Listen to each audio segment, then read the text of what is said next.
Should you buy Battlefield 6? That's a question I hope to find you the answer for. At least I'm going to try and help you find it. First of all, I feel like I have to say I am not being sponsored by EA. I'm not being paid by EA or any of this kind. Also, what's important to know, I have been a massive fan of Battlefield for the last 9 years.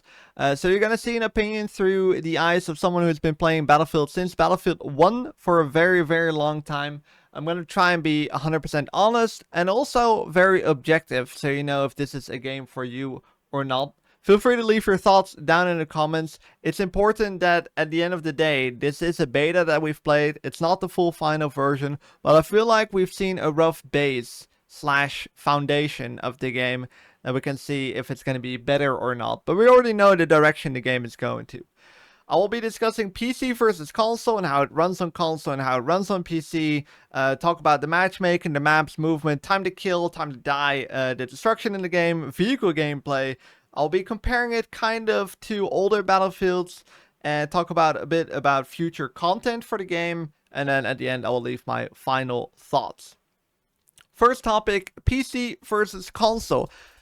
I have not seen any complaining with this game. There has not been a harsh PC versus console debate. There's been some comments. There's always people that will permanently hate on aim assist. There is aim assist in this game. There's also people that will hate on PC players having the advantage. But for the last couple of years, this has always been a hot topic. For this game, I have barely seen anyone complain about it. Personally, I have played the game on PC, mouse and keyboard for 6 days. And I also played on console for 3 days with controller. And I must say, it's very balanced. It might be the most balanced game that I've ever seen compared to PC and console. There's a down part of playing on the normal PS5, so not the PS5 Pro, is that the game doesn't look as good as the PS5 Pro. So on the PS5 Pro, you can play on performance and the game will still look pretty good. On the normal PS5, this sadly is not the case. The game doesn't look as good, and I feel like you have to play on performance mode in order to compete in crossplay. There's an option to disable crossplay for the people that don't like it anyways. So that basically cancels out the entire PC versus console debate. But if you're worried about that, I haven't seen a lot of complaints about that. And me personally, I think the game is very balanced both for console and for PC. Want to talk a bit about matchmaking. There were some matchmaking problems throughout the beta, basically. That's sure something they're going to fix. However, there's no server browse, and I know a lot of people are going to be disappointed about that. They said they might maybe work on it. So I'm not sure what's going to happen with that, if they're going to put that in the game or not. However, I would really love to see that you don't get put out of a game and you have to research for a game. Instead of just keeping us in the same server. We don't need a server browser for that. It just needs to be continuous servers. Because I really hate the feeling of you finally, you find a fun server, you play the match in the beginning, and then you have to back out and you search again. And sometimes it will put you in the middle of a game. And I feel like if you have a continuous server, so you join in on the map, and after that, okay, next match it's going to be a different map, and I can play right from the start. It would solve so many problems. I would love to see this back. But for now, there's no server browser, and the matchmaking is basically like 2042, which I'm not a big fan of at all. Now let's talk about the maps. This has been a hot topic for this game. Are the maps good or not? Personally, I really liked the map. That we had 4 maps so far available. There will be 9 maps. There will be 5 maps added that we haven't played. There will be 9 maps in total for launch, which is a good amount. Hopefully they can, expand on that a little bit more throughout season content or whatever their plan is with that. But we're getting 9 maps from launch, which is a pretty good number. I am a little bit afraid that some maps might be too open, but overall, the maps look pretty good. And I think the Liberation Peak, for example, that map felt a little bit too open. It was large, and that was kind of good. That's what a lot of people have been missing. So the maps feel a little bit more Call of Duty-like, because they are kind of small. The 3 maps we had other than Liberation Peak definitely felt a little bit small. I hope we're going to see some bigger maps released in the full launch. The only thing that I'm a little bit worried about is that bigger maps don't necessarily have to mean complete open fields maps. I would still love to see buildings, because I think the plays in the buildings are extremely fun in this game. You can go in any building, in any room, and I've really missed that, because it creates for some really funny and unique moments, which I really missed in 2042, for example. There were barely any buildings you could go inside. You couldn't really get any fun plays going like that. But now we've got that back, and that's something I noticed that I've missed so much when I got to play this game again. So there's a good attention to detail. The maps feel very unique. I think the flow of the maps is pretty decent, besides Liberation Peak again. I think that map is a little bit too open. There's certain sections on the spawn on both Conquest and Breakthrough. You spawn in and there's instantly a sniper looking at you across the map, and it feels hard to dodge the snipers because there will be snipers from everywhere. So sometimes you'll be in positions where like I literally cannot do anything, and that happens quite a lot. So that's a little bit of feedback for that map specifically. Overall, personally, I quite like the maps. I do get the main complaint of people that have been playing the beta. The maps aren't large enough. And I could agree with that as well. I think they could made a little bit larger, but I would love to see the same theme of the map continue. I don't want large open fields, because it's really fun to play this game as infantry. Also, I feel like the vehicle balance for that is quite good. We'll get to the vehicles a little bit later. But that's about the maps. Personally, I quite like them. They could make them a little bit larger. I'm very interested to see what we're going to get for the full launch, because there will be 5 maps added. And they said they're going to work on larger maps as well. So if that's some of your concern, they were working on that. But I don't know how much we're getting and how the other 5 maps will look, besides Operation Firestorm, of course. Next, movement. Also something that has been a hot topic for this game. A lot of people don't know, but the running movement and the walking movement in Battlefield 6 is literally the slowest of any Battlefield we have ever had. Which a lot of people were surprised because they wanted to slow down the movement. And I think they mainly are talking about the sliding and the jumping and all that stuff. From actually playing the game, I didn't really notice movement being a whole big of an issue. I didn't really get killed a lot by sliding players, and when I did, they were actually very skillful and good players. So it's good that we have a little bit of movement to have varied gameplay and to increase the skill ceiling a bit. But I don't think the movement was overused by a lot of players. It definitely felt like people were playing like Battlefield. You know, they were holding angles, they were playing a little bit slower, and it was not all about movement. Yes, the movement could absolutely... Well, abuse is definitely not the right word, but you could use the movement in your favor a lot, and I think it felt really good when you could. But it didn't really get killed a lot by people sliding across the map or jumping or all that stuff. So I think we're actually kind of fine on the movement type of things.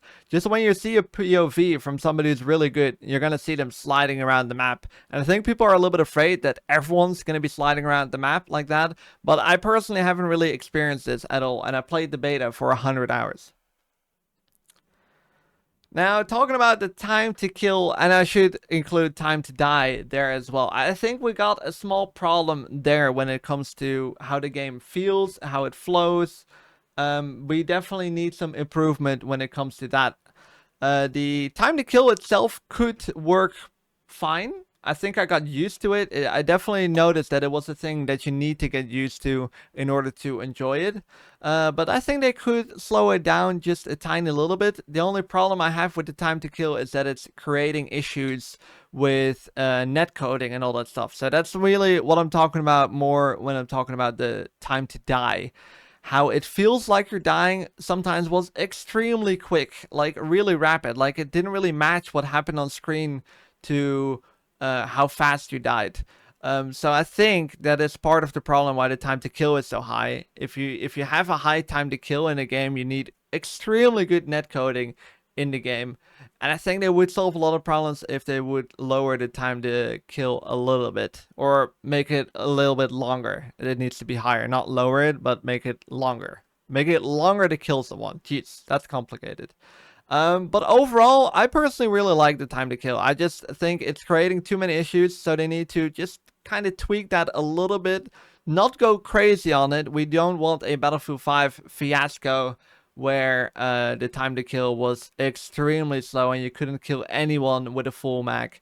A fast time to kill can make the game feel very smooth, and I also think it takes some time to adapt to it, which I don't see a problem with at all. The destruction in this game is absolutely insane. It's breathtaking. I think it's also good for a viewer when you're watching somebody stream how epic the game can look. So I really like the destruction. I definitely think that's one of the main key selling points in the game. I noticed that on certain maps it would create for almost too much openness, so I still would love to see a little bit more debris in the game. But if you're a little bit worried for the destruction, or if you really like destruction, the destruction in this game is insane. It's up there with like finals level, but now it's made a little bit more realistic and a little bit more gritty, if that makes any sense. Personally, big fan of the destruction. Definitely was able to use it in my advantage. When you play the game a little bit more often, you know what's destroyable. It's not like you can destroy the entire map. But you start to learn, like, okay, if I drop a C5 there, or a C4, excuse me, I've played too much 2042. If you drop a C4 there and a C4 there, it will destroy the floor. If I do it there, it's not really gonna work. So it was learnable and definitely put to your advantage. And also, it makes it harder to camp to some extent, because you couldn't just hold a building forever. Eventually, the RPGs were coming for you, and you were completely exposed. So a big plus on the destruction. Now, for the vehicle play needs work. I am not an expert on that. I need to say that. I'm not an expert on vehicle play. From what I've heard from the community, it does need work. It feels a little bit static, a little bit slow, not super smooth yet. So that needs to be improved for the overall launch. So if you're big on vehicles, this is definitely still like a point that they need to work on. It's a little bit static. The tank play seemed alright from what I've played. I thought the gunner was extremely overpowered. And the blast radius of the tank was a little bit like low, maybe. But overall, I don't think the tank gameplay was too bad. When I was jumping in the chopper or in the jet, especially the jet felt like at least something. Either I need to get used to it, or the turning speed were just too slow and it was kind of like rough to use. It didn't really feel super smooth. So that's about the vehicles. A comparison, if you want to compare this Battlefield to older Battlefields, it's really hard to. I always say this game is really something on its own, but it does feel like Battlefield. Gunplay definitely like 2042, and a lot of people get worried when I say that, but the gunplay is very similar to 2042. However, we have much better input this time, so it does feel a lot better, and everything feels a lot more smoother. So overall, the gunplay is not a bad thing. I never thought the gunplay in 2042 was bad as well. Besides the hit registration and the input on that game, I thought the gunplay itself was always just kind of fine. The map design is actually something that comes close to Battlefield 3 and 4, and some people are going to be surprised. But if you have the Aftermath DLC from Battlefield 3 with the buildings and all that stuff, it really comes close to that vibe, and I think that's actually a big plus of this game. I think that feels really good, and I think it's really cool how they went with the maps and in comparison to older Battlefields. It's definitely not one of the worst map design issues in this game. They just could make the game a little bit larger in terms of maps, because Battlefield 3 and 4 have way larger maps as well. But in terms of how they played, I thought it was quite well. Other comparison, you can't really compare this game to Battlefield 5 and 1. A lot of people say it has the movement of Battlefield 5, but it's more because you have the crouch running, which is from Battlefield 5, and you can lay on your back, which is from Battlefield 5, which are both great movements in this game. I think the proning on your back is actually quite useful. You can put all those movements to good use, and it feels very obvious on how to use certain movements, so it's not overcomplicated. Other than that, it doesn't really have the World War vibe. So if that's something you like, this might not be your game. One of my main concerns with this game is, can it keep up with content? And this is something I can't guarantee, especially when you're going to buy the game. It's like, I don't know if they're going to keep up. I don't know if they can continue. I don't want them to have the 2042 thing where they release one map per season, because that would kill the game, I'm afraid, and it's going to happen again with this game if they do that. So I really hope they can go big on the future content and release with a good amount of guns every season and a good amount of maps on a frequent base. If they can do that, this game is set for a really, really, really bright future. So my final thoughts. It might have sounded like a lot of complaining this game, or this video, sorry. But overall, I'm very positive about this game. This is probably the best beta that I've ever played from any game. I'm not even kidding, from any game. And that goes something when you're talking about a Battlefield beta, which is usually full of bugs and all that stuff. But the game felt smooth. There's definitely room for improvement. It is not perfect yet. So if you're not sure if you pre-order or not, you could wait with the pre-order and wait till how the game feels for full launch. But if you have played the beta and you was like, okay, this felt alright, I think it can only get better from there. Personally, I'm gonna pre-order the game. If you should, it depends on what games you've liked in the past, I think. If you're looking for a World War game, this is not it. But if you're looking for your good Battlefield itch, this game definitely, gives that good old Battlefield feeling that I think a lot of people missed in 2042. Definitely a lot of tweaking needs to happen, but overall, I had a great time on this beta, and I think it's fun, and I think it's worth buying. There's just some things that are unsure with this game that I can't confirm yet, but overall, I'm personally left with a very positive feeling about this game, and I think it has a good, bright future ahead. Also, we're getting a campaign with this game, and we're getting a BR, so there's going to be plenty of other content besides the multiplayer. So I don't think we're going to get bored of this game super quickly. Ladies and gentlemen, hopefully this video was useful. Definitely be sure to check out the comment section. I'm sure there's going to be a lot of opinions about the game. Feel free to share them if you have them. Subscribe for the channel for a lot more Battlefield 6 content coming your way. And I hope to see you guys in the next video.